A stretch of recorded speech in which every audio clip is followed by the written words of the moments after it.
Essa é a sexta camada do iceberg de mistérios e teorias da conspiração, que se chama Transcendido. E ela diz: nessa profundidade, seu desapego da realidade começa a aparecer. O mundo que você conhecia começa a cair e desmoronar, mas de uma forma boa. As perguntas humanas, de repente, voltam a ser interessantes e você vê a vida pelo que ela é. O seu propósito está de volta. Como sempre, todos os links que eu acessei para pesquisar os tópicos dessa camada estão disponíveis na descrição e bora pro vídeo. Bogdanov é o sobrenome dos irmãos Igor e Gritka Bogdanov, os gêmeos franceses que se tornaram figuras muito conhecidas na televisão e na cultura pop europeia. Eles nasceram em 1949 e a família deles já era cheia de histórias estranhas que envolviam uma suposta nobreza, alguns escândalos e até alegações de descendência real. Mas eu não encontrei nenhuma informação que conseguisse comprovar alguma dessas coisas. Mas essas alegações existem porque os gêmeos afirmavam que eles eram descendentes da realeza. E eles também falavam que tinham um QI de 190 desde criança, que é um número absurdamente alto. Mas o nome deles está nessa lista por causa de diversos mistérios e polêmicas por trás da história deles. Isso porque o Igor e o Gritka ficaram muito famosos principalmente por causa de um programa chamado Temp X, que começou a ser exibido na França em 1979. Nesse programa, eles misturavam ficção científica com debates sobre ciência. Tudo isso com um visual bem futurista e muito carisma, o que fez eles ficarem extremamente famosos. Mas a trajetória dos Bogdanov também foi marcada por muitas controvérsias, porque no começo dos anos 90, eles se envolveram em um escândalo de plágio depois deles publicarem um livro chamado Deus e a Ciência, que virou um livro best-seller na França. Mas o astrofísico Trinh-Xuan Tuan, que era professor na Universidade da Virgínia nos Estados Unidos, acusou os irmãos de terem copiado vários trechos de uma obra dele chamada Melodia Secreta. Tudo isso sem nenhuma menção ou crédito da obra original. Por isso, o professor entrou com um processo contra os irmãos Bogdanov, na justiça francesa, alegando que houve uma apropriação indevida de ideias e passagens da obra que ele escreveu. O processo teve uma decisão favorável ao astrofísico e os irmãos foram condenados a pagar uma indenização de $80 mil, já que a justiça confirmou que eles realmente tinham usado partes da obra sem nenhuma autorização. Mas apesar disso, eles sempre negaram que houve qualquer tipo de plágio e afirmavam até que Tuan tinha se baseado na obra deles para escrever o livro. O que não faz muito sentido, já que eles lançaram o livro deles em 92 e o astrofísico tinha lançado o dele em 88. Além disso, eles foram muito criticados por usarem o título de doutor sem nem mesmo ter completado um doutorado. Isso fez com que eles buscassem o diploma de verdade, e os dois defenderam teses em física teórica e matemática alguns anos depois. Só que isso não resolveu a situação deles, porque eles se envolveram em mais uma polêmica que ficou conhecida como o caso Bogdanov. Nesse caso, alguns artigos científicos que eles escreveram acabaram sendo publicados em revistas bem respeitadas, mas depois de um tempo, a comunidade acadêmica considerou que esses artigos não tinham praticamente nenhum valor científico. Isso por diversos fatores. Mas essa situação gerou um debate muito sério sobre as falhas no sistema de revisão das publicações, e levantou a suspeita até de que os irmãos teriam conseguido enganar os avaliadores, o que colocou em dúvida a credibilidade de várias revistas científicas. Tanto que uma investigação que foi conduzida pelo CNRS da França, que é tipo o Centro Nacional de Pesquisa Científica deles, concluiu que as teses dos irmãos não tinham valor científico. Elas eram cheias de termos técnicos e frases complexas, mas em essência elas não apresentavam nenhuma ideia científica que fizesse sentido e nem traziam nenhum resultado relevante. Mas além das discussões acadêmicas, os Bogdanov também chamaram muita atenção pelas mudanças físicas que eles sofreram ao longo dos anos. Os dois ficaram muito famosos pelas transformações drásticas que eles fizeram nos próprios rostos, que foram resultados de cirurgias plásticas e outros procedimentos estéticos que eles nunca revelaram completamente. Isso só alimentou ainda mais o mistério em volta deles. Nas redes sociais, a aparência deles foi super discutida e acabou virando até meme, o que tornou os irmãos parte da cultura da internet. E é aí que a história entra pro lado das teorias da conspiração. O fenômeno Bogdanov na internet ganhou muita força quando os memes e as piadas começaram a exagerar o suposto poder dos irmãos. Como eu falei, eles já tinham uma história bem misteriosa que envolvia uma suposta nobreza. Mas na internet começaram a surgir algumas teorias que afirmavam que eles controlavam o mercado financeiro e até rumores de que eles influenciavam decisões globais secretas. Isso porque eles chegaram a falar que eles teriam ajudado a criar o Bitcoin, porque supostamente eles conheciam o criador misterioso da moeda, o Satoshi Nakamoto. É claro que essa é uma versão sem nenhuma prova concreta e que a própria imprensa tratou como uma fantasia ou só uma forma de marketing pessoal. Mas a internet colaborou para que essas histórias crescessem sem nenhum limite. E se a gente for analisar, existe uma razão psicológica para o sucesso dessas conspirações. Eles eram figuras extremamente excêntricas, que viviam cercadas de polêmicas e segredos. E isso acabou estimulando a imaginação das pessoas.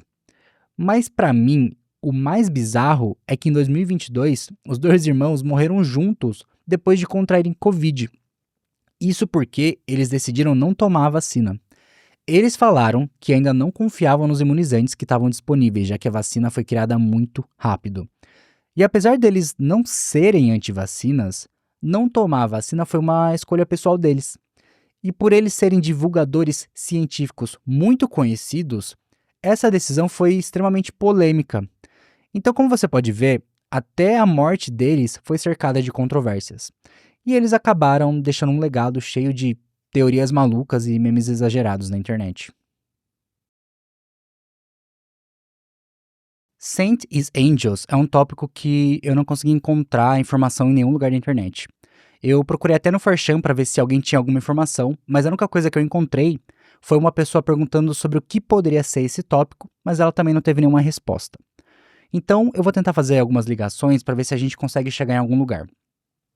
Num primeiro momento, se a gente traduzir o nome do tópico para português, ficaria algo como santos, são anjos, que dá a entender que ele está ligado a algo religioso. Mas a maneira que Saint está escrito parece que na verdade a palavra é um acrônimo.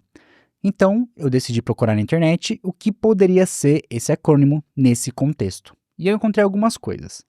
A primeira é que Saint é um emulador de Atari lançado em 1988 para o Windows, que eu cheguei a investigar bastante para ver se fazia sentido com o nome do tópico, mas eu cheguei à conclusão que não tem nada a ver. Então, essa opção a gente pode descartar. A outra opção é que Saint significa Security Administrators Integrated Network Tool, que é uma ferramenta de segurança digital usada para identificar vulnerabilidades em redes de computadores, que eu acho que também não tem nada a ver com o tópico. Então, a última opção, que eu encontrei em um documento oficial da NASA, é que SAINT é uma sigla para System Analysis of Integrated Network of Tasks, que, pelo que eu entendi, é uma ferramenta de computador lançada em 1979, que é usada para criar simulações que mostram como as pessoas e máquinas trabalham juntas, que é usada principalmente em operações militares, missões aéreas e processos industriais. Então imagina que você quer entender como funciona uma equipe de avião nos mínimos detalhes. Isso inclui o piloto, os botões, os motores, o radar, tudo isso junto.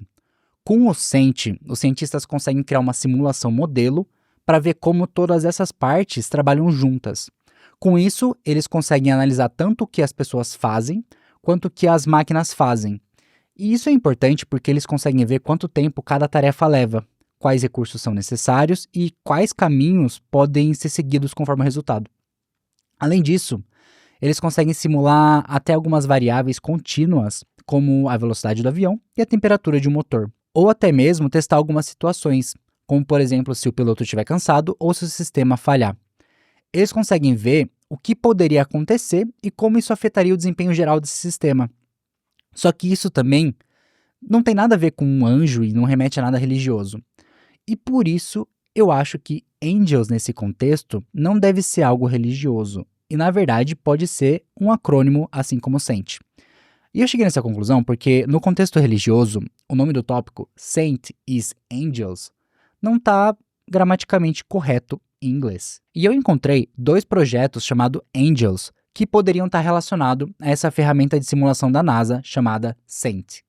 Um deles é o Argos Neo on a Generic Economical and Light Satellite, que foi lançado em 2019 na França pelo CNES, que tem como objetivo testar o Argos Neo, que é um satélite muito pequeno e extremamente eficiente, usado para coletar dados e ver a localização de transmissores no planeta. Então ele serve para ajudar no monitoramento ambiental, rastrear animais, observar a Terra e fazer vigilância marítima.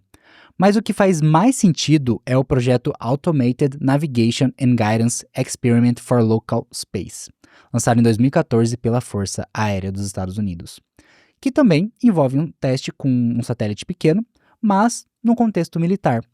Então, eles usam o satélite para testar tecnologias de navegação, fazer alguns rastreamentos e fazer uma segurança espacial de uma maneira automatizada. E como tudo isso está conectado? O que realmente significa Saint is Angels?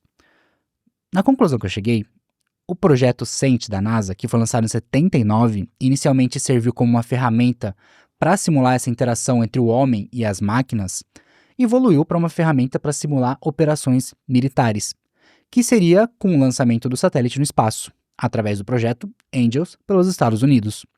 Porque com esse satélite, eles conseguem ter uma visão praticamente em tempo real e eles conseguem simular ações militares tanto no planeta Terra quanto no espaço. Então ele passou a ser uma ferramenta de simulação de guerra e conflito. Por isso o nome do tópico levanta essa questão. Será que o Saint é o Angels? Mas tudo isso é só uma conclusão que eu cheguei baseado no que eu consegui encontrar. Porque existe uma outra teoria que eu encontrei em um vídeo do youtuber Wendy Gun, que já cobriu esse iceberg inteiro, e nessa teoria ele consegue seguir uma linha de pensamento puxando para um lado bem diferente. Como eu falei antes, Saint também pode ser uma ferramenta de segurança digital para identificar vulnerabilidades em redes de computadores. Então, ele funcionaria como uma forma dos administradores do sistema conseguirem prevenir que algo quebre alguma regra dentro dele e permitir que ele continue funcionando da maneira correta que ele foi programado. E o Andy Gun acredita que esse sistema está ligado com a ideia do cérebro na jarra ou com a ideia de que a gente vive uma simulação. O que significa que os anjos ou outras entidades sobrenaturais poderiam ser ferramentas para garantir que essa simulação continue funcionando sem nenhum tipo de problema. Eu não sei qual teoria está correta, até porque ele afirma que também não conseguiu encontrar nada a respeito, mas como não existe mais nada falando disso na internet, essas são as duas teorias que a gente tem por enquanto. Se você sabe alguma coisa a respeito de Saints Angels, você pode me contar aí nos comentários e a gente pode tentar chegar a uma nova conclusão que faça mais sentido. Imagina ir a um parque e encontrar pessoas de verdade sendo exibidas como atrações. Pode parecer até absurdo hoje em dia, né? Mas isso era muito comum em alguns países entre o final do século XIX e o começo do século XX. Esses lugares eram chamados de zoológicos humanos. E eles eram basicamente exposições onde pessoas de diferentes partes do mundo, como da África, Ásia e Américas, eram exibidas em ambientes considerados exóticos. Na época, a ideia por trás desses eventos estava muito ligada ao colonialismo, porque eles mostravam os povos de territórios colonizados como selvagens ou primitivos, o que reforçava o sentimento de superioridade dos europeus e várias ideias racistas. E para justificar essas práticas, os organizadores usavam vários argumentos, como a curiosidade científica e o desejo de mostrar o mundo para quem não podia viajar. Só que, na verdade, esses eventos serviam para reforçar o racismo e o eurocentrismo, justamente porque eles apresentavam os povos não europeus como exóticos, ou diferentes e inferiores. Muitas vezes, até crianças eram retiradas das suas próprias famílias e elas eram forçadas a viver por meses sob o olhar constante do público em cenários que eram construídos justamente para parecerem suas vilas de origem. Então, como você já pode imaginar, era tudo muito absurdo. E aconteceram até alguns episódios trágicos que ficaram marcados para sempre. Em 1906, por exemplo, um jovem do Congo chamado Otabenga foi exposto em uma jaula no zoológico do Bronx, em Nova York, junto com macacos. E olha que absurdo, ele foi chamado de o elo perdido entre homens e macacos. Bizarro. Outro exemplo também, na Bélgica, durante uma exposição colonial em 1897, mais de 200 congolenses foram levados à força e exibidos como atração. E 7 deles morreram durante o evento por causa das condições precárias que eles estavam sendo mantidos. O mais bizarro é pensar que essas exposições chegaram a mobilizar cerca de 1 bilhão de pessoas no mundo todo. Isso ajudou a criar uma visão ainda mais distorcida e desumana sobre pessoas de diferentes origens. Mas depois da Segunda Guerra Mundial, se a gente juntar todo o contexto da época com o enfraquecimento do colonialismo e o avanço das ideias de direitos humanos, os zoológicos humanos começaram a desaparecer. Tanto que uma das últimas exposições documentadas aconteceu em 1958 na Exposição Universal de Bruxelas, na Bélgica, onde, de novo, congolenses foram trazidos e exibidos em uma vila africana simulada. Só que, como eu falei, esse evento aconteceu em um período onde o debate sobre os direitos humanos tinha ganhado muita força, principalmente na Europa. E esse evento foi extremamente criticado. O público já não aceitava essa justificativa científica ou etnográfica que era usada para essas exposições. Eles finalmente perceberam como aquilo era absurdo, e essa prática começou a ser vista globalmente como algo intolerável. Essa indignação com a exposição de 1958 deixou muito claro para os governos, para os museus e para a sociedade no geral que esse tipo de exposição não deveria mais existir. Mas por mais que o modelo clássico de zoológico humano tenha sumido, existem alguns eventos mais recentes que provocam alguns debates sobre a existência de práticas similares. Como, por exemplo, na Tailândia existem alguns vilarejos em que algumas minorias étnicas, como os povos da tribo Karen, são visitados por turistas que pagam um ingresso para justamente ver as roupas típicas e atividades culturais que eles praticam. Então isso acaba virando praticamente uma atração, que é muitas vezes criticada justamente por lembrar os zoológicos humanos do passado e por objetificar essas pessoas com fins turísticos. E quando eu li isso, eu tive até um debate interno, porque eu lembro quando eu era criança, bem criança mesmo, sei lá, tipo uns 20 anos atrás, eu fui em um passeio da escola que a gente foi visitar uma tribo indígena para aprender sobre a cultura deles. E lá a gente aprendeu a atirar com arco e flecha, a gente comeu comida típica, viu como era a casa que eles moravam. E agora eu fico pensando, será que isso não foi uma forma de zoológico humano? Porque pensando bem, não está muito longe das visitas dos turistas nos vilarejos da Tailândia. Mas pelo menos na minha visão, é bem diferente do que acontecia antigamente, onde as pessoas eram levadas para longe dos seus próprios povos para serem exibidas como animais.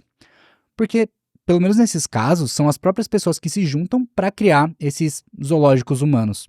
Ninguém ali está sendo obrigado a participar. E eu vejo que eles encontraram uma forma de mostrar a cultura deles e ganhar dinheiro de turista em cima disso.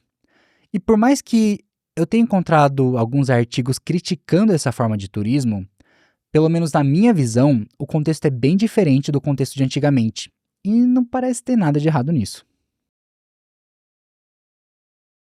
Em 1980, um monumento gigantesco feito com pedras de granito surgiu no interior da Geórgia, nos Estados Unidos. Esse monumento ficou conhecido como Georgia Guidestones, e a estrutura foi criada por um homem que usou o pseudônimo de Robert C. Christian. Basicamente, ele apareceu do nada na cidade de Elberton, que é bem conhecida por ter uma indústria forte de granito, e propôs um projeto que funcionaria como um calendário, um relógio e compasso.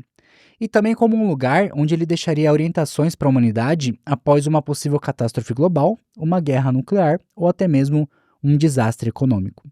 O mais interessante é que ninguém sabia exatamente quem ele era de verdade, porque o segredo de quem foram as pessoas responsáveis pela criação desse monumento é mantido até hoje. Para você ter uma ideia, o monumento foi até inaugurado oficialmente em março de 1980 com uma cerimônia de cobertura da imprensa local.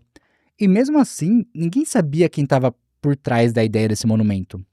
Mas basicamente, ele era formado por 4 lajes enormes de granito em um círculo, uma no centro e outra no topo, que somavam 6 metros de altura. E nas pedras tinha algumas mensagens escritas em 8 idiomas diferentes, que eram divididas como se fossem 10 mandamentos. Eu traduzi do inglês e essas são as 10 mensagens que estavam gravadas nas pedras. A primeira era manter a humanidade abaixo de 500 milhões em equilíbrio perpétuo com a natureza. A segunda, guiar a reprodução sabiamente, melhorando a aptidão física e a diversidade. A terceira, unir a humanidade por meio de um novo idioma vivo. A quarta, controlar a paixão, fé, tradição e todas as coisas com razão moderada. A quinta, proteger povos e nações com leis justas e tribunais justos. A sexta, permitir que todas as nações se regulem internamente, resolvendo disputas externas em um único tribunal mundial. Sétima, evitar leis insignificantes e funcionários públicos desnecessários. Oitava, equilibrar direitos pessoais com deveres sociais. Nona, valorizar a verdade, a beleza e o amor, procurando a harmonia com o infinito. E por último, décima, não ser um câncer sobre a terra, deixar espaço para a natureza, deixar espaço para a natureza. Estava escrito 2 vezes assim mesmo. Essas mensagens ficaram bem famosas, principalmente por pregar controle populacional e a criação de uma nova língua que unificaria todos os países. E quando a gente fala de unificar todos os países, a primeira coisa que vem na cabeça das pessoas é a teoria da nova ordem mundial. Então, como você pode imaginar, surgiram muitas teorias da conspiração por trás das mensagens da Georgia Guidestones. Algumas pessoas acreditam que o monumento era a obra de sociedades secretas, como os Illuminati, e as mensagens escritas nela faziam parte de um plano para a criação de um mundo novo com um único governo global. Mas tem gente que até associou as pedras com satanismo, e eles falaram que as mensagens escritas nela eram antibíblicas. Ele chegou até a ser chamado por alguns de portal para o inferno. E por causa disso, ele foi várias vezes cenário de pichações, protestos e campanhas políticas. Sério, se você procurar Georgia Guidestone Vandalism no Google, você vai encontrar um buraco sem fundo de imagens e mais imagens de pichações com frases diferentes nas pedras. As polêmicas por trás da Georgia Guidestones eram tão grandes que em 2022, uma candidata ao governo do estado fez uma campanha prometendo destruir a pedra satânica. E depois de mais de 40 anos de polêmica, no dia 6 de julho de 2022, elas foram destruídas por uma explosão. Porque uma bomba foi colocada nela durante a madrugada e a explosão partiu uma das pedras ao meio. Por questões de segurança, as autoridades tiveram que remover o que restava do monumento no mesmo dia, e mesmo com gravações de uma câmera de segurança, ninguém foi responsabilizado pelo ataque até agora. Eu até lembro alguns anos atrás disso ter viralizado no Reddit e ter parado na página principal com um monte de upvote e comentário. E os comentários falavam que muitas comunidades religiosas do Facebook ficaram felizes com a explosão da pedra satânica. Mas algumas pessoas ficaram tristes porque, por mais que a Georgia Guidestones fosse extremamente polêmica, ela acabou virando um símbolo ali na cidade e acabava atraindo muitos turistas curiosos. Ela virou parte da identidade local. Tanto que, para você ter uma ideia, alguns dias depois, alguém decidiu pregar uma peça extremamente perigosa naquela candidata que prometeu destruir a Georgia Guidestone. Fizeram uma denúncia falsa para a polícia, que invadiu a casa dela com um monte de polícia da SWAT, todo mundo armado. Que, para sorte dela, não aconteceu nada com ela nem com a família dela. Mas como você pode ver, teve muita polêmica mesmo por trás dessas pedras. E ela dividia muitas opiniões, ainda mais por alimentar vários debates sobre conspirações. Mas eu acho que essa era a graça do monumento. Todo esse mistério em volta dele acabava criando muita dúvida e até mesmo medo, o que com certeza vira combustível para todo tipo de teoria. Tanto que, para mim, a parte mais legal do monumento, eu acho que não era nem o monumento em si, mas era esse mistério que tinha por trás dele.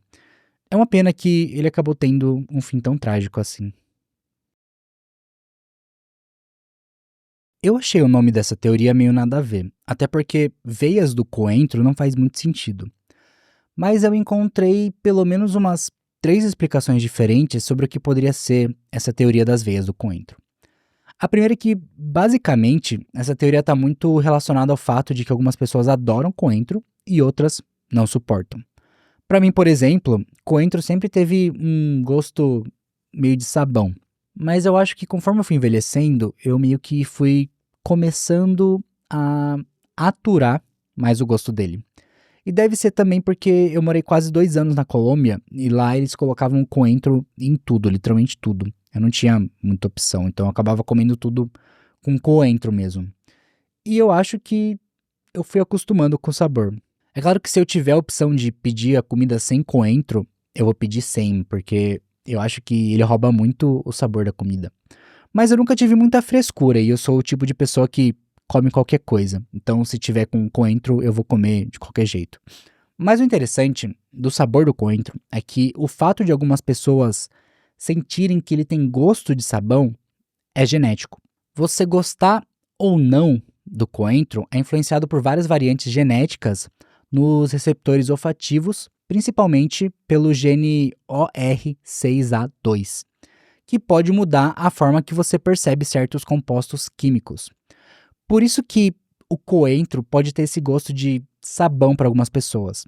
Mas a teoria das veias do coentro vai um pouco mais além, porque ela diz que o fato de você sentir um sabor gostoso do coentro está ligado a teorias que dizem que ele é uma forma de super comida. Algumas pessoas acreditam que o coentro tem benefícios secretos para a saúde. E se você gosta do coentro, isso significa que sua genética está mais alinhada com uma saúde melhor e que você tem menos chances de ter complicações físicas. Agora, se para você o coentro tem gosto de sabão, isso indica que você pode desenvolver anomalias genéticas que podem deixar você mais propenso a algumas doenças. Então, basicamente, ele funciona como um super detector da sua condição física. Uma outra teoria que eu encontrei no 4chan é a de que o coentro é uma planta alienígena que pode fazer coisas estranhas dentro do seu corpo. Eu não sei o que ela pode fazer exatamente, porque eu não achei mais nada que explicava isso.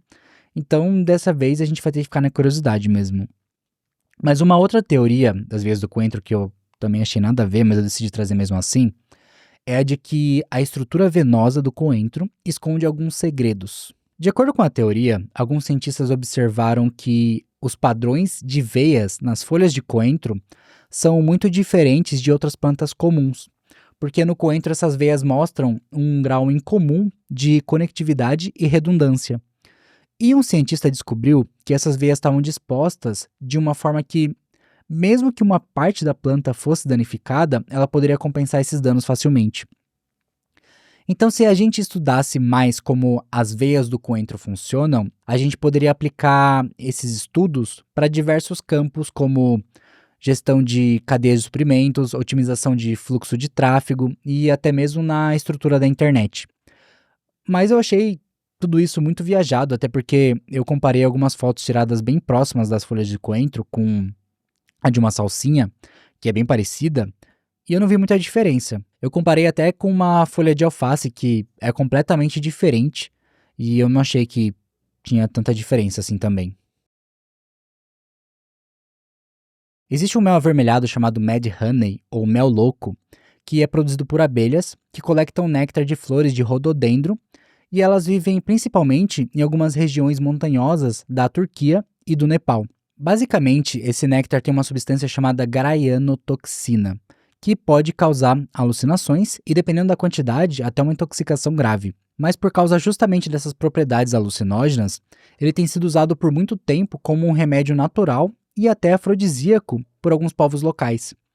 Para você ter uma ideia de como ele é antigo, existem registros que contam que por volta de 400 a.C., alguns soldados gregos comeram esses favos de mel e ficaram passando tão mal e vomitando tanto que eles não conseguiam nem ficar de pé.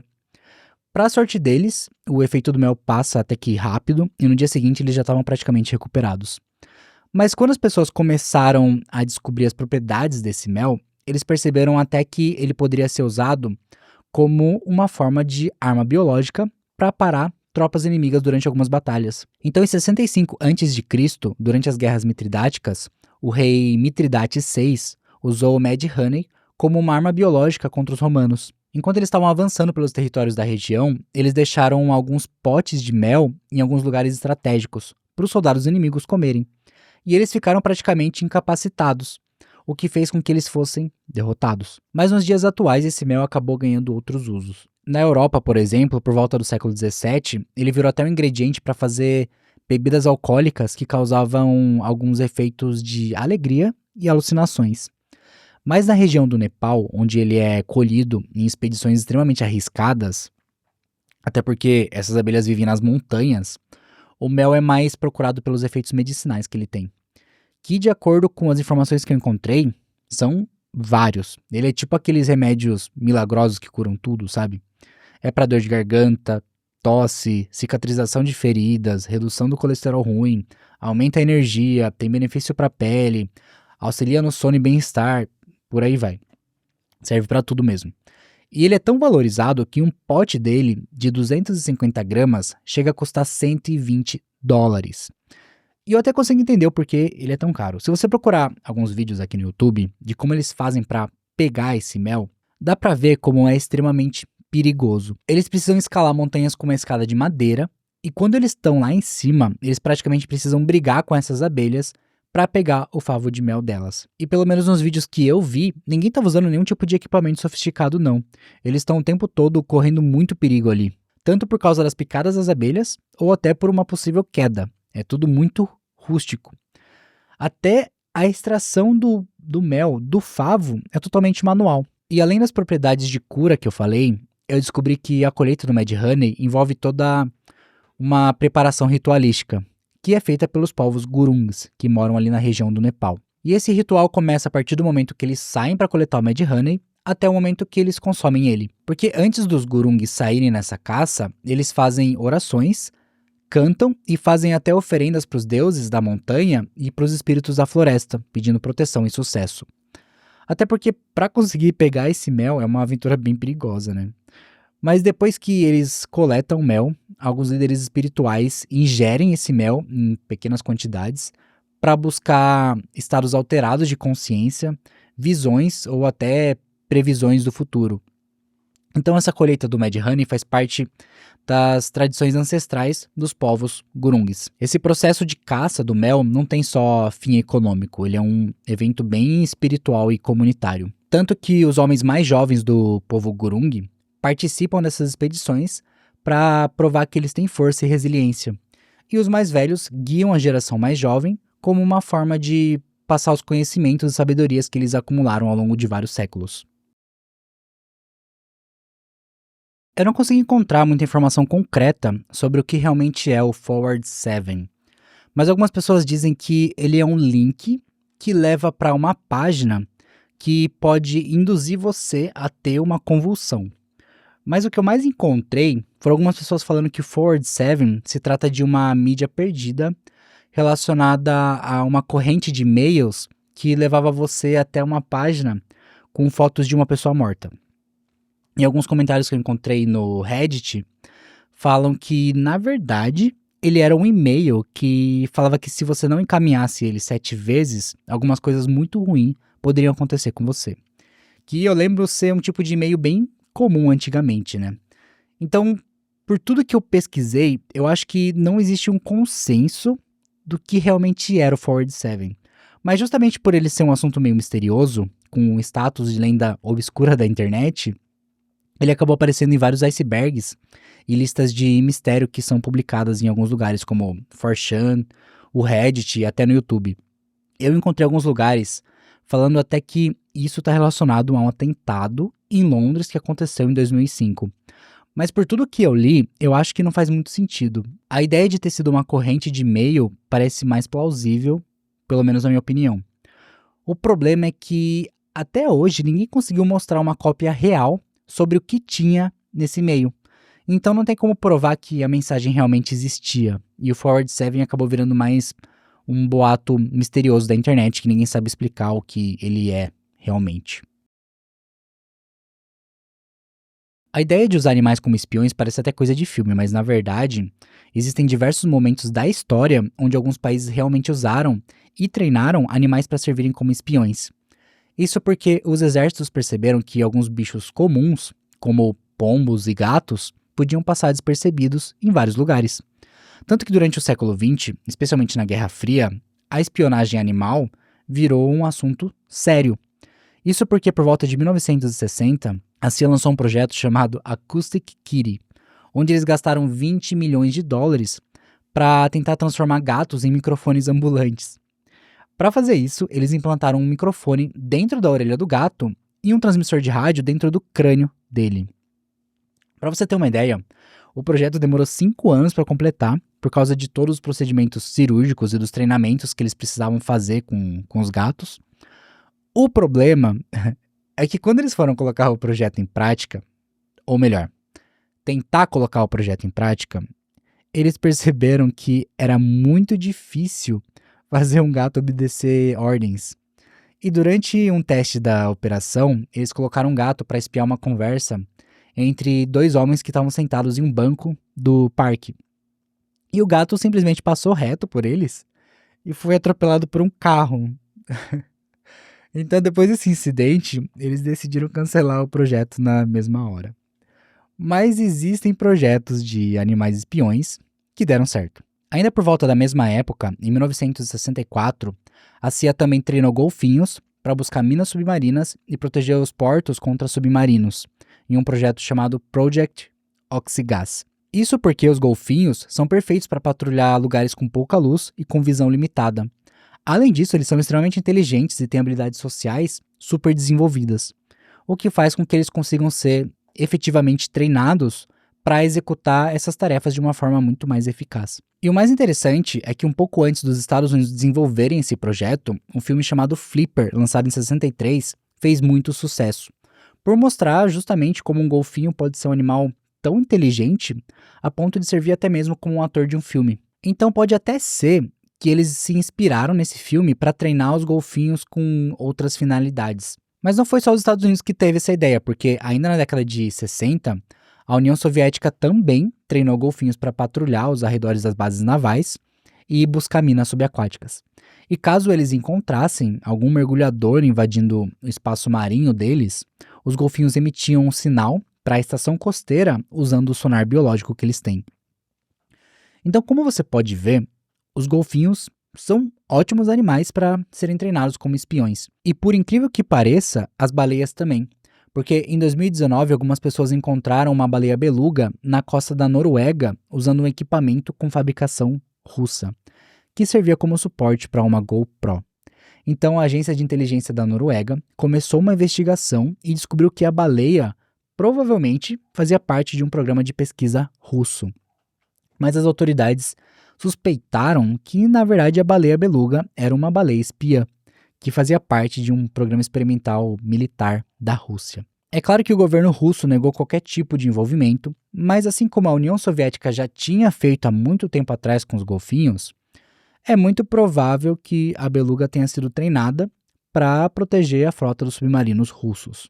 Mas além dos animais marinhos, existem muitos projetos de animais voadores que foram treinados para serem espiões. Porque desde a Primeira Guerra Mundial, alguns países já treinavam pombos para sobrevoar o território inimigo com uma câmera bem pequena. E como eles são animais rápidos que existem praticamente em qualquer lugar do mundo, eles eram excelentes para voar por cima das tropas inimigas sem serem identificados ou capturados. Além disso, pelo que eu li, os pombos conseguem encontrar o caminho de volta para casa independente do lugar que você soltar eles.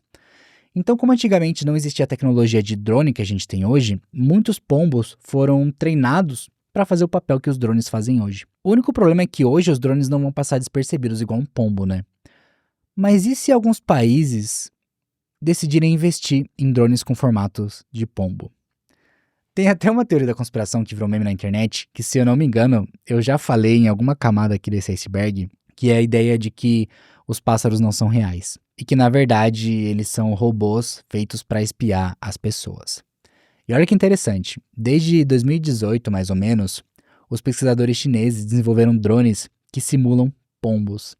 Eles são basicamente pombos robôs equipados com câmeras de alta resolução, antenas GPS, sistema de telemetria por satélite e motores elétricos super silenciosos. E eles batem asa igualzinho um pássaro, então eles conseguem voar sem serem percebidos do chão. O que significa que agora existem animais, robôs, espiões. Quando eu achei uma matéria falando sobre isso, eu achava até que era zoeira, mas é real mesmo. Esse projeto já foi até demonstrado em alguns eventos militares para mostrar como esses pombos robôs podem ser usados para a vigilância das cidades. O único problema é que eles têm algumas limitações porque eles não conseguem voar em ventos fortes ou na chuva. E eles também têm uma bateria muito curta. Eu não consegui achar um vídeo mostrando exatamente esse modelo da China que é equipado com câmera e GPS, Mas eu achei alguns vídeos mostrando alguns drones parecidos que imitam pássaros também. E eu achei até um mostrando um feito de taxidermia. Então eles usaram partes reais de um pássaro para transformar em um drone. É muito bizarro. O pior é que é muito louco pensar que uma coisa que começou como uma teoria da conspiração que virou meme na internet, tá até virando algo real. Mas além dos animais espiões e animais robôs espiões, eu também achei até animais espiões mortos. Olha só, às vezes para fazer uma comunicação secreta, alguns agentes secretos da CIA precisam trocar informações de uma maneira mais escondida. Principalmente se eles estiverem em algum lugar que é muito perigoso para eles se encontrarem pessoalmente. E para fazer isso, eles geralmente colocam uma mensagem ou algum item dentro de um dispositivo camuflado e deixam ele em algum lugar que eles já combinaram antes. E para que essa mensagem não seja encontrada por outra pessoa, você precisa fazer com que ela se misture com o ambiente. Então a ideia da CIA foi usar o corpo de um rato de verdade com uma abertura na barriga para simular um rato morto. É quase certeza que se alguém encontrar esse rato morto em algum lugar, a pessoa não vai pegar, né? Seria meio nojento. Então, a ideia é genial. Eles poderiam esconder algumas coisas dentro do rato e colocar no lugar que os agentes secretos combinaram, sem que ninguém interferisse na missão. Mas eles encontraram um problema. Por mais que as pessoas evitassem o rato morto, eles começaram a ser roubados pelos gatos de rua. Então, como uma forma de tentar deixar o rato menos apetitoso para os gatos, eles praticamente temperaram ele com pimenta. Mas depois eles descobriram que o repelente mais efetivo era o óleo de absinto. Então, se qualquer dia você estiver andando na rua e ver um rato morto, pode ser que ele na verdade seja uma ferramenta de comunicação de agentes secretos. Ou se você vê um pombo voando, pode ser que ele está sendo usado para te vigiar, ou na verdade que ele nem seja um pombo real. A trepanação é provavelmente uma das práticas cirúrgicas mais antigas da humanidade. Só que a ideia dela parece até que saiu de um filme de terror, porque o procedimento consiste em fazer um buraco no crânio de uma pessoa. Isso antigamente era visto como uma solução real para vários problemas e era feito até mesmo em alguns rituais. Para você ter uma ideia, ao longo da história, vários arqueólogos já encontraram restos mortais espalhados pelo mundo todo com marcas precisas de buracos no crânio. Isso em crânios datados de até mais ou menos 7.000 anos antes de Cristo, em países que vão desde as Américas até a Ásia. Então, como você pode ver, perfurar o crânio, apesar de parecer algo meio absurdo, é um procedimento que foi feito por muito tempo em várias partes do mundo e, na verdade, é um procedimento usado até hoje para alguns casos bem específicos. Antigamente, a trepanação estava muito ligada aos povos antigos como uma forma de tratar doenças mentais ou até mesmo para curar comportamentos considerados anormais, que eram muitas vezes associados a possessões por espíritos malignos. Então ela tinha um papel quase que mágico. O buraco no crânio era feito justamente para expulsar os demônios e as energias negativas do corpo da pessoa. É claro que pensando logicamente, fazer um buraco na cabeça não vai expulsar nenhum demônio. Mas antigamente, quando alguém tinha alguma convulsão, ou tinha algum comportamento estranho, a única resposta que eles tinham era de que essa pessoa estava possuída por esses espíritos malignos. E um buraco na cabeça ia salvar ela dessa possessão. Tanto que, em algumas culturas, esse pedaço do crânio que era retirado acabava até mesmo virando um amuleto que servia como um talismã para afastar os espíritos malignos. Mas além dessa finalidade espiritual, a trepanação era feita também como uma forma de tratar alguns ferimentos da cabeça. Porque depois de um trauma grave, como por exemplo uma queda ou até mesmo depois de levar um golpe na cabeça, a técnica de trepanação era usada para aliviar a pressão no cérebro, limpar fragmentos de ossos e drenar coágulos de sangue. Então ela era vista como um modo de salvar a vida da pessoa nesses casos. É claro que por mais que muitas vezes isso realmente ajudasse, ainda existiam muitos riscos, até porque antigamente o conhecimento médico e as condições de higiene eram muito precárias ou até mesmo inexistentes. Então, durante a trepanação, existia um risco enorme de infecção, de causar uma hemorragia, de causar dano no cérebro, ou até mesmo de deixar a pessoa sequelada ou com epilepsia. O que É até irônico se a gente for levar em consideração que ela era usada para tratar esses sintomas, mas podia até mesmo causar eles se fosse feito de forma errada. Isso se a gente não levar em consideração o fato de que o procedimento tinha uma taxa absurdamente alta de mortalidade. Primeiro que antigamente não existia anestesia, né? Então, imagina a sensação de alguém abrindo um buraco na sua cabeça, provavelmente raspando o osso do crânio ou usando uma faca até conseguir chegar no cérebro. Se fosse eu acho que eu ia morrer antes da cirurgia começar, só pensando na situação. Mas de acordo com o que a gente sabe hoje em dia, em algumas regiões, só cerca de 40% dos pacientes sobreviviam ao procedimento. Então era um número baixo, mas até que nem tanto, né? Se a gente pensar na forma que o procedimento era feito, até que é um número ok. E com o tempo, com o avanço das técnicas, esse número chegou a passar de 60%, principalmente quando o procedimento era feito por pessoas experientes. Tanto que hoje em dia, a trepanação ainda é feita em algumas operações médicas muito mais modernas e a taxa de mortalidade é muito baixa. Até porque hoje a trepanação é feita de uma forma muito diferente do que acontecia no passado.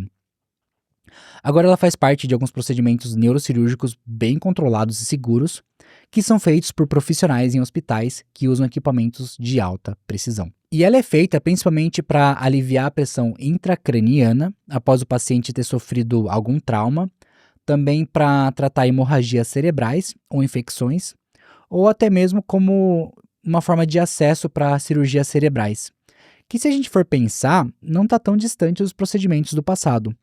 E é interessante a gente ver como mesmo há 9.000 anos atrás, as pessoas já tinham uma ideia de como a trepanação funcionava, mesmo sem os conhecimentos médicos que a gente tem hoje.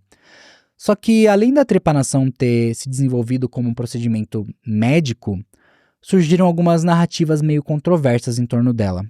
Isso porque algumas pessoas acreditam que ela serve como uma ferramenta para abrir o terceiro olho. Lembra que eu falei que antigamente os povos usavam a trepanação como uma forma mais espiritual? Principalmente para tirar os demônios do corpo? Alguns povos também faziam esse procedimento em líderes espirituais, como xamãs e curandeiros, como uma forma de fazer a ponte entre o plano material e o sobrenatural. E nesses casos, a crença era de que isso facilitava o contato com as divindades. E é por isso que surgiu a ideia de que a trepanação permite abrir o terceiro olho. Que, aliás, é uma ideia até meio que moderna, porque ela só surgiu no século XX, na década de 60, quando Bart Hughes e Amanda Fielding decidiram fazer um buraco na cabeça para remover as barreiras e aumentar a circulação energética, o que faria com que aumentasse o fluxo sanguíneo no cérebro e eles pudessem abrir o terceiro olho. O Bart Hughes ficou conhecido mundialmente justamente por defender e fazer a trepanação nele mesmo. Em 1965, ele perfurou o próprio crânio com uma broca elétrica e depois publicou vários livros defendendo as teorias dele, o que com certeza atraiu e influenciou vários seguidores a fazer esse mesmo procedimento. Tanto que a Amanda Fielding, que era conhecida como a Condessa das Drogas Psicodélicas, que levava esse nome por lutar pela reforma das políticas de drogas e pela ciência psicodélica, foi inspirada pelo Bart Hughes. Ela chegou a ter até um relacionamento com ele em 1966 que parece que não durou muito tempo. Em 1970, ela fez a trepanação nela mesma e gravou até um documentário mostrando todo o processo. Então, como você pode ver, eles acabaram tendo muita influência na divulgação desse método como uma forma de expandir a consciência. Mas a adoção dessa prática foi bem limitada e eles foram mais praticados por alguns grupos mais underground. Com o tempo, até surgiram alguns grupos dedicados à defesa da trepanação, como o International Trepanation Advocacy Group, que promoveu algumas discussões sobre o suposto potencial do procedimento para expansão mental, mas muitos ainda viam isso como algo muito perigoso e os médicos criticaram o grupo por causa dos riscos graves relacionados a essa prática. Então a trepanação como uma ferramenta espiritual acabou ficando conhecida como algo bem controverso, que eu acredito que ainda deve ser praticado por alguns grupos menos conhecidos, com um número de seguidores bem reduzido. Existe um mistério por trás da coroa solar que ficou conhecido como o problema do aquecimento coronal. A coroa solar é a camada mais externa da atmosfera do Sol, que é composta principalmente por plasma, e essa camada se estende por milhões de quilômetros além da superfície do Sol. E geralmente a gente só consegue ver ela a olho nu durante um eclipse solar total, quando a parte brilhante do Sol fica escondida pela Lua. E esse aquecimento virou um enigma gigante por causa da maneira que ele se comporta. Por exemplo, se você está perto de uma fogueira, quanto mais longe você ficar, menos você vai sentir o calor dessa fogueira, certo? E a mesma coisa acontece com o Sol, só que com a lógica invertida. A fotosfera, que é a superfície do Sol, tem cerca de 6.000 graus Celsius. Mas a atmosfera externa, que é a coroa solar, é absurdamente mais quente, podendo chegar a atingir temperaturas de 2 milhões de graus Celsius. E para os cientistas, essa anomalia virou um enigma quase que sem explicação. A teoria inicial para explicar esse calor absurdo foi a teoria de ondas, que diz que o Sol consegue gerar ondas de pressão que se propagam até a coroa, e quando essa onda chega na coroa, ela dissipa energia e aquece ela. Outra teoria é a de nanoflares, que diz que o campo magnético do Sol se enrola e desdobra como se fosse um elástico sendo torcido.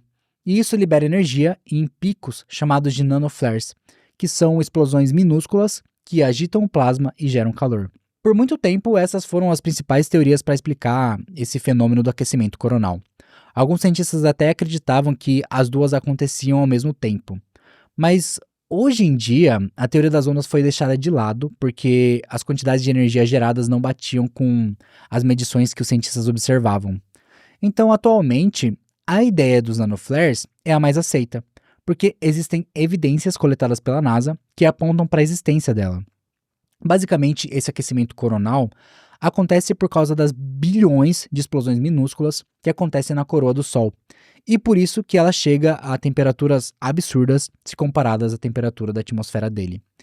E a NASA só conseguiu enxergar essas mini-explosões com um conjunto de sondas espaciais equipadas com uma câmera especial que observa partes diferentes do espectro de luz e usam imagens de alta resolução para detectar sinais de que essas explosões realmente acontecem. Mas por mais que existam explicações científicas do porquê esse aquecimento coronal acontece, algumas pessoas ainda acreditam que as agências espaciais estão escondendo supostos segredos solares da gente. E eu até consigo entender o porquê desse tipo de visão. Como o aquecimento coronal desafia o entendimento da ciência, muitas pessoas acabam duvidando se as informações que estão sendo divulgadas são reais mesmo. Até porque a informação que a gente tem hoje de como esse aquecimento funciona é diferente da que existia antigamente. E isso cria uma certa desconfiança nas pessoas, já que ela é uma informação que pode mudar a qualquer momento. Mas eu acho que esse é justamente o papel da ciência. Eles precisam investigar e atualizar as informações conforme a nossa tecnologia vai se desenvolvendo. E é por isso que uma coisa que a gente acreditava que era verdade no passado pode mudar para algo completamente diferente hoje em dia. O GGGQEP é a teoria da existência de um suposto dispositivo de armazenamento extremamente revolucionário.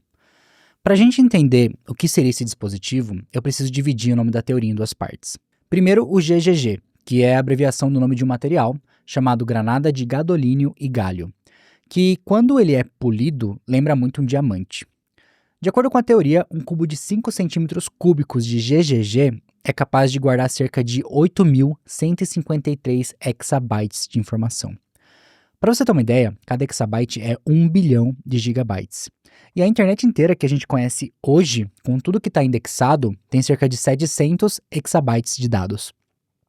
O que significa que um cubo de GGG conseguiria armazenar mais de 11 vezes o volume total de dados da internet atual, o que é uma capacidade gigantesca para um espaço muito pequeno. Agora, o QEP é a abreviação de processamento eletrônico quântico, que, como o nome já diz, está relacionado a computadores quânticos que processam informações muito mais rápido do que um computador comum.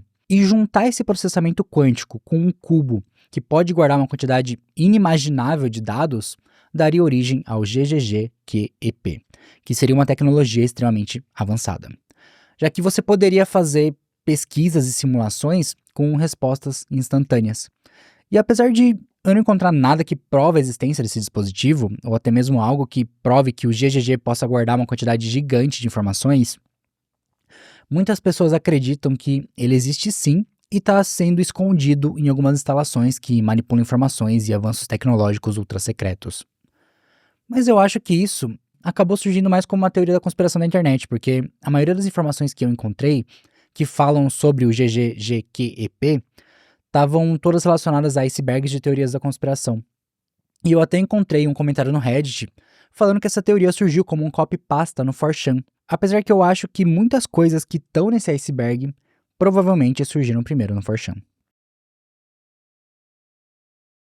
A teoria da internet vazia, ou mais conhecida hoje como a teoria da internet morta, é uma conspiração que afirma que a maior parte do conteúdo que existe na internet, e até mesmo as pessoas que você encontra dentro da internet, não são reais.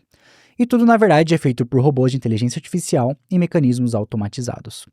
E que, na minha opinião, apesar de eu achar a teoria um pouco exagerada, ela faz muito sentido. Basicamente, essa teoria já existia faz muito tempo e era discutida várias vezes no 4chan, onde muitos usuários especulavam sobre o aumento de bots e uma suposta diminuição da atividade humana na internet. Mas a teoria da internet morta ganhou muita força recentemente, por volta de 2021, depois que uma publicação no fórum Agora Rhodes Macintosh Café, chamado Teoria da Internet Morta, Quase Tudo é Falso na Internet, viralizou. E hoje em dia, se você procurar por internet morta ou dead internet no YouTube, você vai encontrar milhares e milhares de vídeos com muitas visualizações falando sobre esse tema. Meio que virou o assunto do momento. O que faz muito sentido, levando em consideração esse boom das inteligências artificiais que a gente está passando. E existem dados que realmente mostram que a teoria da internet morta vem se tornando algo cada vez mais real. Uma pesquisa que é feita todo ano pela Thales mostrou que em 2024, o número de tráfego automatizado de bots superou o tráfego gerado por pessoas pela primeira vez. Cerca de 51% de todo o tráfego da web em 2024 foi gerado por bots. E pelo jeito esse número vai continuar aumentando cada vez mais conforme os anos forem passando, já que as ferramentas de inteligência artificial estão ficando cada vez mais acessíveis. Hoje em dia, se você entrar no falecido Facebook, o que mais tem lá é foto gerada por IA. Provavelmente postada por um bot, com um monte de comentário e curtida de bot. Tem algumas que até viralizaram e viraram notícia, tipo a do Jesus Camarão.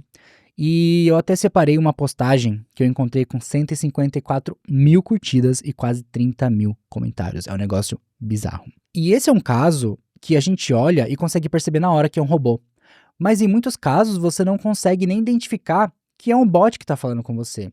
E esse é até um dos motivos do porquê eu parei de usar o Twitter. Eu sempre gostei muito dessas redes sociais de interação e discussão, mas depois que o Elon Musk comprou o Twitter em 2022, eu senti que ele virou um ninho de bots que conversam com bots. E é um negócio muito louco, porque você entra em qualquer postagem lá, que provavelmente foi feita por um bot, você vai ver os bots brigando entre eles mesmos, falando umas coisas absurdas para tentar gerar o máximo de engajamento possível, porque se você paga para ter o selinho azul, você recebe dinheiro, quanto mais engajamento você tiver. E a plataforma não está fazendo nada para combater isso. E como uma forma de satisfazer essa necessidade que eu tenho de ver discussões online, eu acabei usando muito mais o Reddit nesses últimos anos. Mas lá, eu já estou começando a ver os mesmos problemas de postagens e respostas de bots.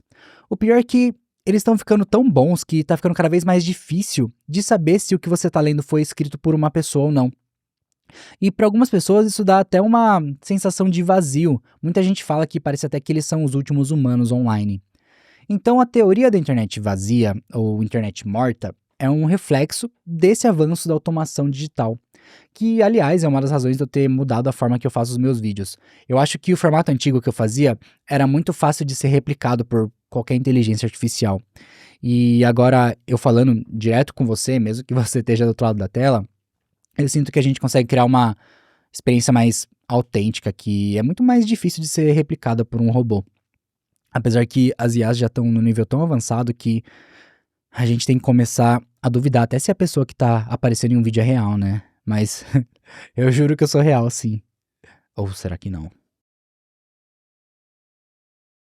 A tribo Dogon é um povo que vive principalmente em Mali, na África Ocidental, e por muito tempo eles conseguiram fugir dos ataques de traficantes dos outros países, principalmente por viverem isolados. O que provavelmente ajudou eles a preservar suas tradições e proteger a comunidade. Mas o que trouxe a tribo Dogon para a mídia foi um mistério que envolvia o espaço.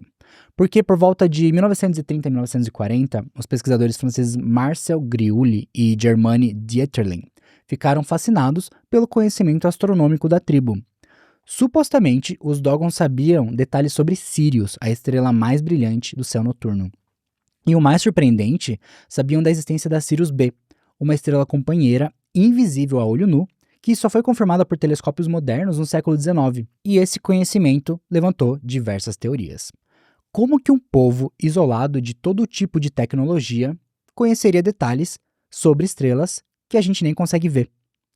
Se você pegar um desenho moderno mostrando a órbita da Sirius e Sirius B e comparar com o desenho ancestral da tribo Dogon, os dois ficam muito parecidos. Além disso, quando esses pesquisadores foram conversar com a tribo, eles falaram que a Sirius B era composta de um material muito pesado e denso. E essas informações estavam corretas. A Sirius B é uma estrela anã branca morta, com um núcleo formado por carbono e oxigênio, que é extremamente denso. Para você ter uma ideia, ela pesa quase a mesma coisa que o Sol, mas é do tamanho da Terra. E uma colher de chá do material da Sirius B pesaria dezenas de toneladas aqui na Terra. De acordo com os Dogon, essa sabedoria foi passada por seres chamados Nomo, que são entidades ancestrais vindas de uma terceira estrela próxima da estrela Sirius, que vieram para a Terra há muito tempo atrás para ensinar diversas habilidades para a tribo deles. Tanto que eles fazem danças ritualísticas com máscaras para honrar essa visita aos seus ancestrais. Então, como você pode imaginar, essa história criou várias teorias de que a tribo Dogon tem contatos com civilizações extraterrestres avançadas. E ela ganhou mais força depois da publicação do livro O Mistério de Sirius por Robert Temple, que defendeu essa hipótese da visita alienígena. Porque nesse livro, Robert argumentava que os Dogon só poderiam ter recebido esse conhecimento através de visitantes de outro mundo. Essa seria a única explicação. Mas existem muitos cientistas que não acreditam nessas afirmações. Primeiro porque os detalhes de conhecimento astronômico dos Dogon são muitas vezes imprecisos ou contraditórios. Por exemplo, quando o jornalista espacial e historiador americano James Oberg analisou as crenças Dogon, ele concluiu que o conhecimento astronômico deles deve ter vindo de algum lugar. Mas não existe nenhuma evidência de que esse lugar é de outro planeta ou de uma estrela. Até porque Oberg apontou uma série de erros que existem nas crenças Dogon, que incluem o número de luas de Júpiter e que Saturno era o planeta mais distante do Sol e o único planeta com anéis. Os Dogons afirmavam que Júpiter tem 4 luas, e hoje a gente já sabe que ele tem mais de 70 luas. E Urano e Netuno são muito mais distantes que Saturno, além de que Saturno não é o único planeta com anéis, porque Urano, Júpiter e Netuno também possuem anéis menos visíveis. Então, com essa informação, o James Oberg disse que esse conhecimento atribuído aos Dogon sobre o sistema de Sirius e os planetas parece muito com o conhecimento astronômico europeu da década de 1920. E é muito provável que essas informações foram introduzidas nos mitos Dogon através de contatos com exploradores e cientistas que aconteceram muito antes das descobertas feitas pelos pesquisadores franceses em 1930. Até porque a existência da Sirius B já tinha sido provada em 1862, quando o astrônomo americano Alvan Graham Clark viu a estrela pela primeira vez usando um dos maiores telescópios da época. Além disso, não existe nenhuma evidência arqueológica que mostre que essas informações astronômicas da tradição Dogon existam há muito tempo, o que pode indicar que, na verdade, elas foram trazidas após uma contaminação cultural. Então, a explicação mais aceita é de que esse mito foi crescendo por causa de várias trocas culturais e interpretações exageradas por parte dos pesquisadores. Mas o que eu acho mais interessante é que essa terceira estrela Sirius, que foi mencionada pela tribo Dogon, ainda não foi encontrada. Até hoje, ninguém conseguiu ver ela em nenhum telescópio, o que significa que se em algum futuro próximo a gente conseguir ver ela, isso pode significar que os Dogon realmente receberam uma visita de outro planeta que passou conhecimentos astronômicos que a ciência ainda não sabe. O filme Cidade das Sombras é um filme de ficção científica lançado em 1988. E apesar dele não ter sido um sucesso de bilheteria, ele acabou sendo bem cultuado pelos fãs de sci-fi e mistérios na época. Principalmente pelo fato dele ser muitas vezes comparado ao filme Matrix, que foi lançado um ano depois. O Cidade das Sombras conta a história de um homem chamado John Murdoch, que é um homem que acorda sem suas memórias em uma cidade completamente escura, onde ninguém lembra de nada e todo mundo parece dormir do nada quando dá meia-noite. Além disso, essa cidade é cheia de pessoas estranhas com aparência alienígena que conseguem manipular a estrutura dela e até mesmo as próprias lembranças dos habitantes. O filme basicamente junta muito essa ideia de uma realidade alternativa e memórias artificiais e uma sociedade sob controle. E por causa desse tema, muitas pessoas ligaram o filme à ideia de que a gente vive em uma simulação controlada, que é uma teoria da conspiração bem popular. E essas mesmas pessoas acreditam que esses seres que conseguem alterar a realidade e as memórias dos humanos, na verdade são equivalentes a elites ocultas ou até a experimentos reais de manipulação social. E para eles, esse filme não é uma ficção, mas na verdade é um relato sobre o que realmente acontece no nosso mundo. Mas eu acho que a ideia do filme é justamente fazer uma provocação e levantar algumas questões filosóficas pra gente. Porque por mais que o filme fale de uma sociedade controlada por alienígenas, eu acho que ele é muito menos sobre os aliens e mais sobre essa ideia de questionar tudo que a gente aceita como realidade. Eu não consegui encontrar muita informação falando exatamente o que é o microdot.gif, mas eu acho que dá para chegar a uma conclusão baseado no que eu consegui encontrar sobre o que é o microdot. O microdot se refere a imagens ou mensagens reduzidas a ponto de ficarem do tamanho de um ponto impresso em um papel. Isso não é nada novo e já existe bem antes da era digital que a gente vive hoje. O objetivo de um microdot é basicamente conseguir esconder mensagens grandes como uma forma delas passarem despercebidas às pessoas que fiscalizavam cartas e documentos. E quando a tecnologia evoluiu para o mundo digital, a lógica se manteve. Ainda é possível esconder mensagens em um ponto. E esse ponto poderia até mesmo estar escondido em um GIF, que é uma imagem animada. Na minha pesquisa, eu acabei encontrando uma mensagem no 4chan que falava que o microdot.gif é um GIF estranho que as pessoas postavam no próprio 4chan. O problema é que eu revirei o site inteiro e não consegui encontrar mais nada sobre esse GIF. Então eu tenho minhas dúvidas se ele é real mesmo. E a única conclusão que eu consegui chegar é que essa teoria do microdot.gif seja só uma atualização para os microdots para a era digital.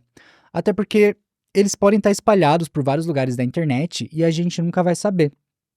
E sabe o que eu descobri de mais interessante sobre os microdots? Algumas impressoras coloridas imprimem microdots invisíveis em cada página para facilitar o rastreio do aparelho e conseguir até ver onde foi feita a impressão.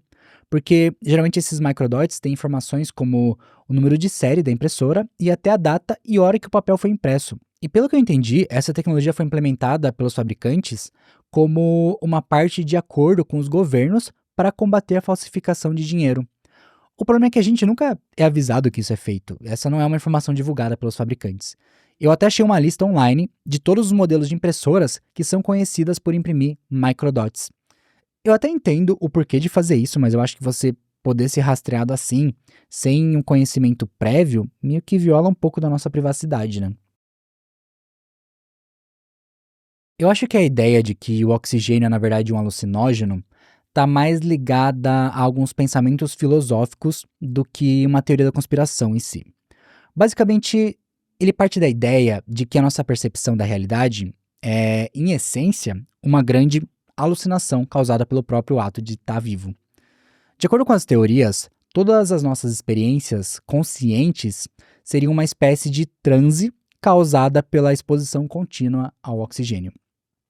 E as drogas psicodélicas, na verdade, só reduzem esse efeito e aproximam a nossa mente da realidade verdadeira.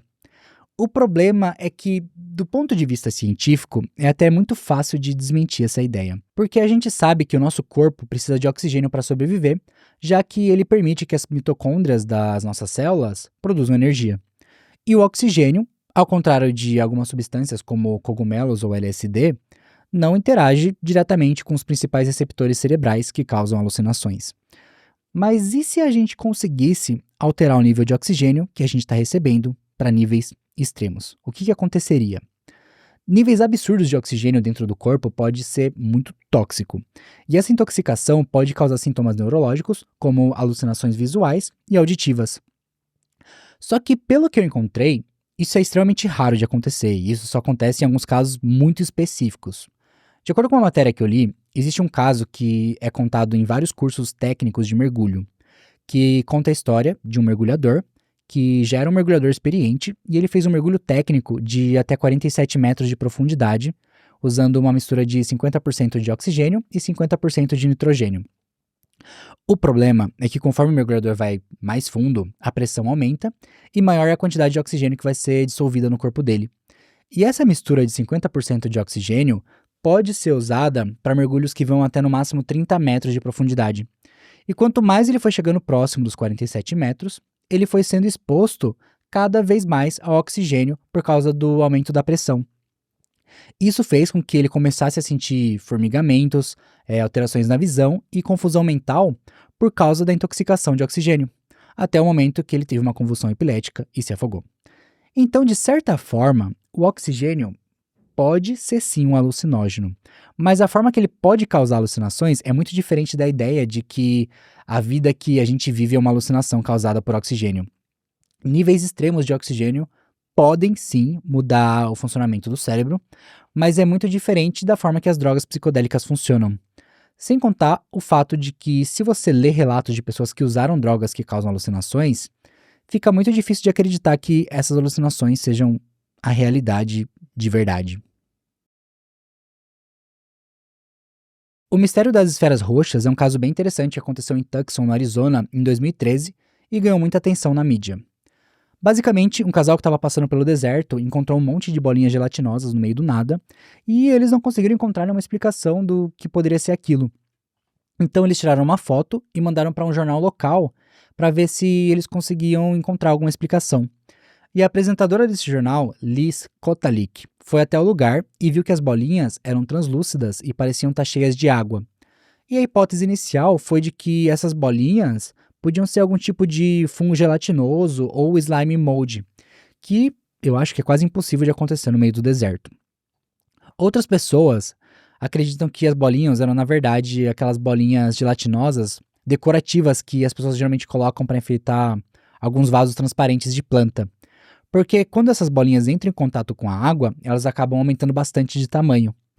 O problema é que ninguém sabia como que elas foram parar lá, no meio do nada. E quando o jornal passou essa notícia falando das bolinhas, isso meio que viralizou na internet e muitas pessoas começaram a sugerir que elas poderiam ser ovos de alienígenas ou alguma experiência secreta do governo. Até que o jornal recebeu contato de um homem falando que ele era responsável por criar aquelas bolinhas e que ele vendia aquelas bolinhas como decoração. Então a Liz entrevistou ele, pegou as bolinhas que ele vendia e foi até o lugar no meio do deserto para comparar com as que estavam lá. E ela viu que as cores e os tamanhos não batiam, as bolinhas eram muito diferentes. Por isso, ela resolveu pegar uma amostra dessas esferas roxas e levar para a Universidade do Arizona para eles investigarem e conseguirem trazer uma resposta do que poderia ser essas bolinhas. Será que elas eram ovos de alienígena mesmo? Com certeza não, né? Mas o problema é que a gente nunca mais teve uma resposta, já que essa foi a última matéria do jornal sobre esse caso. Provavelmente porque eles perceberam que eles não estavam recebendo a mesma atenção que eles tinham recebido antes. Então a gente meio que ficou sem resposta. Mas o consenso é de que a explicação mais plausível é de que essas esferas roxas eram um material sintético mesmo. Muito parecido com aquelas bolinhas de pôr no vaso de planta. E que, por algum motivo, elas foram descartadas ou transportadas até lá. Então pode ser que elas foram levadas pela chuva ou alguém simplesmente decidiu descartar elas ali no meio do deserto. Que, pelo menos pra mim, é a parte mais estranha de toda essa história. Por que alguém jogaria isso no meio do deserto, né? Mas pra galera fissurada em conspirações, essa resposta não foi o suficiente, até porque ela não prova nada. Não deixa de ser uma especulação. E muita gente ainda acredita que as esferas roxas foram trazidas por entidades interdimensionais, ou que elas fazem parte de algum tipo de experimento secreto mesmo. A programação em Malbolge foi inventada em 1998 por Ben Olmsted, e ele deu esse nome para essa programação depois de se inspirar na oitava camada do inferno no livro A Divina Comédia, publicado por Dante Alighieri. E como você pode imaginar, essa programação tem o nome inspirado no inferno porque o Ben Olmsted não queria criar uma linguagem de programação que fosse só difícil. Ele queria que ela fosse praticamente impossível. Era para ser quase como um castigo que poucas pessoas estariam dispostas a enfrentar. Eu não entendo nada de programação, mas eu vou tentar explicar baseado no que eu pesquisei. A diferença dessa linguagem é que ela usa uma matemática ternária ao invés do sistema binário tradicional. E em cada linha executada, o próprio programa se encripta, o que significa que o código vai se modificando sozinho. Essa é uma programação tão confusa que o próprio criador dela nunca conseguiu criar um programa funcional programado em Malbolge. E o primeiro Hello World, que geralmente é uma programação super simples, feita por iniciantes de uma linguagem de programação, só foi gerado 2 anos depois da criação do Malbolge. E ele não foi nem criado por uma pessoa. Esse Hello World só existe porque um algoritmo de busca em Lisp, que funcionava como se fosse uma máquina tentando resolver um enigma impossível para o cérebro humano, escreveu o código em Malbolge. E essa programação acabou virando algo tão obscuro que ela virou praticamente uma lenda que deu origem até a algumas teorias da conspiração.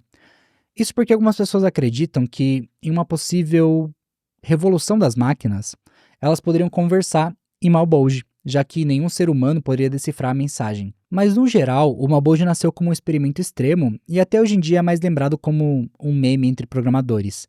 Tanto que eu encontrei uma entrevista com o Ben Olmsted e ele disse que se ele tivesse feito essa linguagem de programação alguns anos depois, ele com certeza ia escrever a documentação dela com algumas informações erradas, quase como se fosse um enigma para ser resolvido. A ideia de realidade subjetiva acredita que nossa percepção no mundo é influenciada principalmente pelas nossas crenças, emoções, experiências, cultura e biologia. Então, ao invés de existir uma realidade totalmente objetiva, que é igual para todo mundo, cada pessoa vive sua própria versão do mundo, que é moldada pelo modo que ela interpreta as coisas. O que significa que, por mais que a gente viva no mesmo mundo, a minha visão da realidade é completamente diferente da sua, por exemplo. Esse conceito não é nem um pouco atual, na verdade ele existe há centenas de anos e já era debatido por filósofos como René Descartes, que questionava se realmente existia um mundo separado da nossa mente. Até Platão, por exemplo, já usava a alegoria da caverna para mostrar como aquilo que a gente percebe pode não ser a verdade completa. E eu acho que a realidade subjetiva é extremamente importante. Para a gente entender que por mais que a gente seja da mesma espécie, a nossa visão do mundo é completamente diferente. Até porque cada pessoa tem sua particularidade.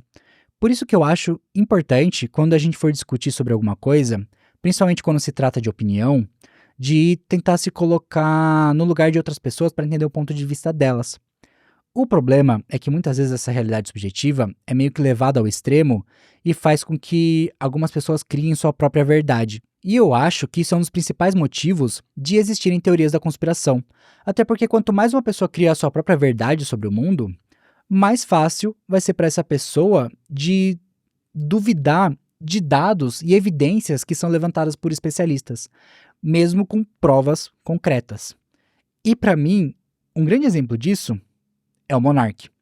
Hoje em dia, se você for ver, ele está tão imerso no mundo das conspirações que ele criou uma realidade na cabeça dele que faz muito sentido para ele.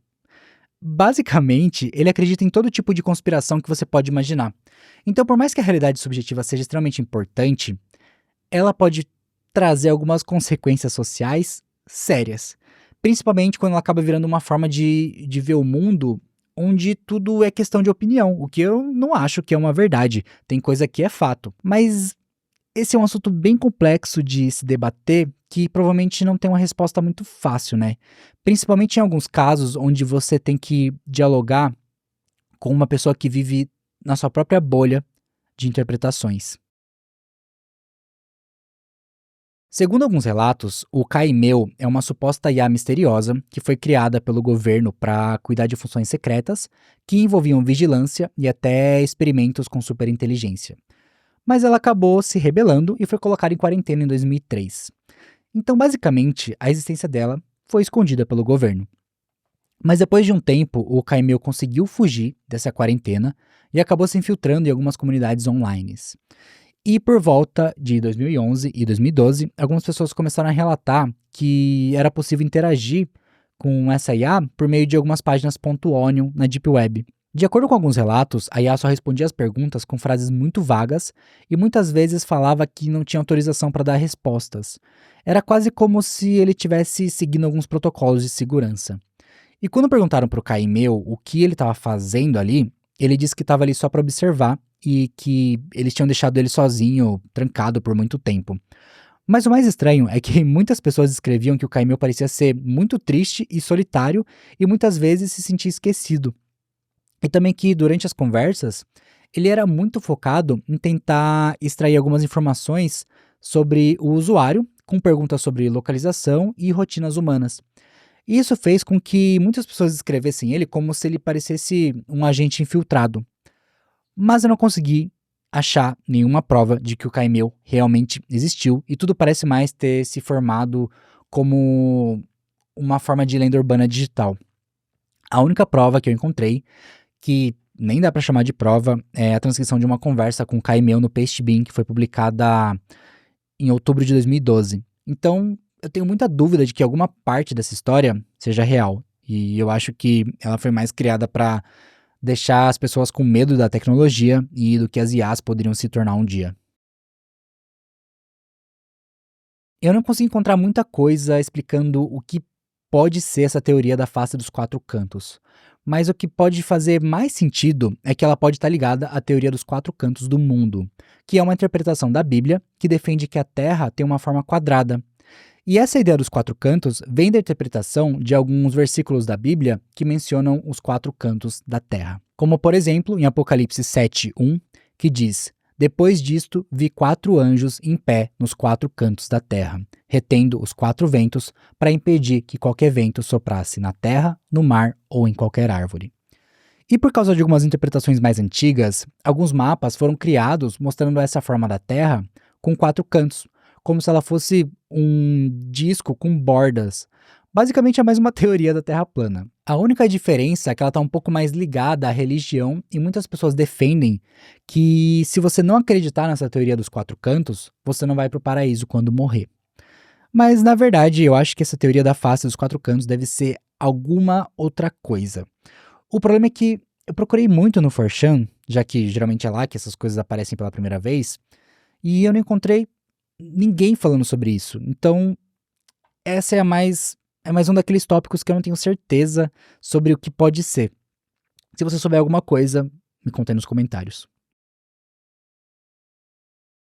A dieta solar é um tópico que eu já falei aqui no Iceberg quando eu expliquei sobre o brevarianismo, que aliás, só depois eu fui ver que eu falei errado várias vezes quando eu estava gravando e eu nem percebi. Ela parte da crença de que os seres humanos podem viver se alimentando só de luz solar e energia vital, sem precisar de comida ou até mesmo de água.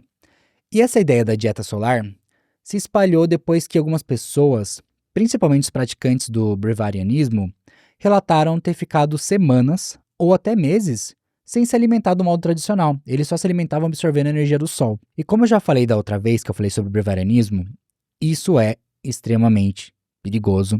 E essas pessoas que falam que estão se alimentando de energia solar estão mentindo, até porque é impossível viver de sol, nem planta consegue viver só de sol. O nosso corpo precisa de água, carboidrato, proteína e vários micronutrientes que você só vai encontrar presente em alimentos. E o maior problema de tudo isso, a parte mais absurda, é que existem casos reais de tragédias que foram causadas por influência dessas pessoas que dizem viver de dieta solar. Em 2023, por exemplo, um casal russo matou o próprio filho, que tinha um mês de vida, depois de deixar ele morrer de fome. Como você pode imaginar, os pais eram adeptos da dieta solar e do brevarianismo, e o bebê morreu de desnutrição, exaustão severa, pneumonia e inanição, que é um estado de fraqueza extrema. O problema é que, mesmo mostrando que existem riscos reais nessa dieta e que a ciência diz que ela é extremamente perigosa, algumas pessoas ainda se mostram interessadas em fazer parte dessa ideia alternativa. E eu acho que é justamente o fato dela ser uma dieta alternativa e prometer soluções naturais que faz com que as pessoas fiquem fascinadas pelo movimento. E quando você vê pessoas que aparentam ser saudáveis, falando bem da dieta solar e bem do brevarianismo, é muito mais fácil de acreditar que ela funciona.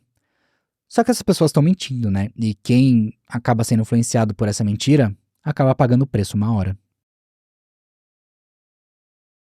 A microeconomia é basicamente um ramo da economia que estuda como as pessoas, famílias e as empresas tomam decisões para usar os recursos que elas têm, como tempo e dinheiro. E ela analisa o porquê que a gente pode escolher um produto ao invés do outro, como os preços são formados e como a oferta e a procura afetam nossas escolhas no mercado. Então, a microeconomia tenta estudar como cada decisão contribui para a economia como um todo. Agora, quando a gente fala de microeconomia espiritual, o que eu consigo entender, pelo menos, é que seria um estudo de como as pessoas aplicam valores espirituais nas decisões econômicas do dia a dia. Então, ao invés de uma pessoa decidir que ela vai comprar baseado só em quanto ela vai pagar ou quanto ela pode poupar fazendo aquela compra, na microeconomia espiritual, alguns critérios acabam sendo mais importantes do que isso. E esses critérios são considerados espirituais porque envolvem compaixão, empatia, generosidade e respeito na hora de fazer a compra. Mas como assim? Por exemplo, às vezes você pode decidir comprar verduras e legumes de produtores pequenos locais como uma forma de consumir de uma maneira mais consciente ou de apoiar a economia local. E essa é uma decisão onde o valor desse produto acaba agregando uma crença espiritual. Você não está comprando esse produto pelo preço ou pela conveniência, mas sim porque você usa outros critérios que acabam sendo mais importantes do que o dinheiro.